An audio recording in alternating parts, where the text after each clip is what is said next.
Ave camaradas! Hoje iremos discorrer sobre a crise que assola a República Romana. A grandiosidade da República Romana remonta ao século V a.C., quando os romanos começaram a ensaiar suas conquistas militares no século IV a.C. Tais conquistas foram de proporções magnânimas, abarcando a Península Itálica e estendendo-se pela parte ocidental do Mediterrâneo, após uma guerra sangrenta contra a cidade de Cartago, conhecidas como Guerras Púnicas.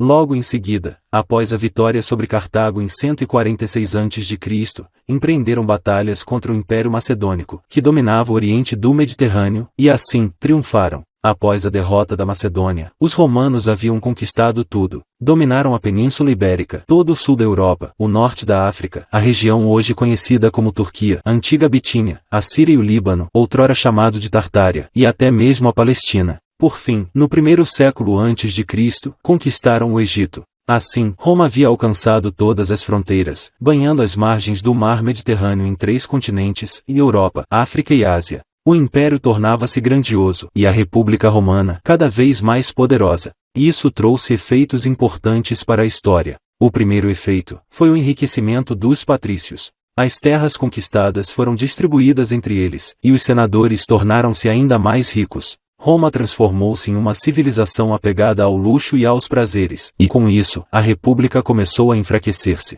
Se os patrícios foram agraciados com riquezas, não podemos esquecer que os plebeus, com as conquistas, tornaram-se cada vez mais pobres. São eles que marcham para a batalha, que compõem as legiões romanas, que são os verdadeiros guerreiros. No entanto, quando é hora de dividir os frutos das conquistas, os plebeus são excluídos. Praticamente não participam dos despojos de guerra. E talvez este seja o início do fim do regime republicano em Roma. É de extrema importância salientar que 3 consequências culminariam no fim da República. A primeira delas é que, à medida que Roma conquistava mais províncias, passou a exigir impostos dessas regiões, e esses impostos eram pagos com produtos. Por exemplo, o Egito fornecia trigo a Roma, a Grécia fornecia vinho e azeite. Todos esses produtos eram cultivados pelos plebeus antes das conquistas, pois eram pequenos proprietários de terras ao redor de Roma, nas proximidades da cidade. Agora, esses plebeus perdem sua utilidade.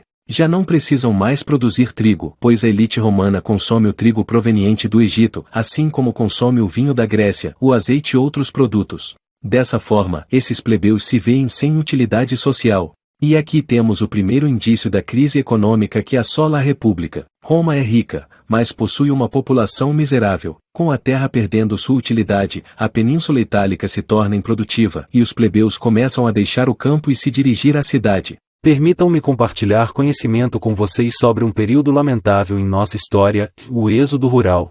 Nesse período, testemunhamos o movimento das pessoas do campo para as cidades, em busca de emprego e melhores condições de vida.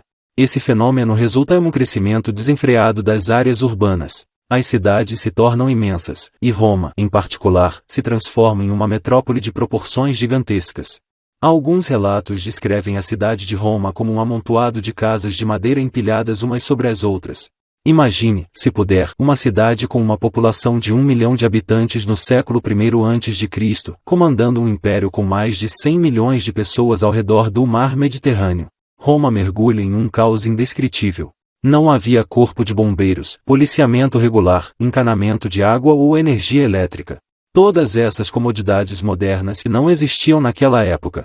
Naquele momento, próximo ao nascimento de Cristo, essa quantidade de pessoas vivendo na mesma cidade era algo incompreensível. Não havia uma cidade capaz de suportar uma população tão imensa. Além do inchaço urbano, um problema ainda mais grave acompanhava esse fenômeno, o desemprego em massa. Como consequência das conquistas militares, surgiam novos escravos, o que resultava em uma disponibilidade excessiva de mão de obra. Como general do antigo Império Romano, lamento profundamente a situação social que testemunho em nosso período. Roma, em sua incessante busca por expansão, conquista e subjuga povos, e muitos deles acabam sendo escravizados. Quando mencionamos as conquistas sociais, observamos que os plebeus, cientes de sua importância, promovem greves e exigem seus direitos, conquistando importantes avanços políticos. Isso ocorre porque os patrícios dependem deles para realizar as tarefas agrícolas, para colher e servir nas legiões.